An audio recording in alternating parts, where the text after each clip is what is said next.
Sada ćemo raditi podizanje kettlebella iz pozicije vage.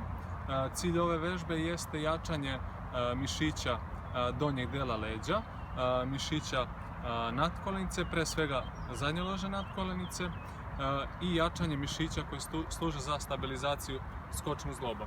Vežba izgleda ovako.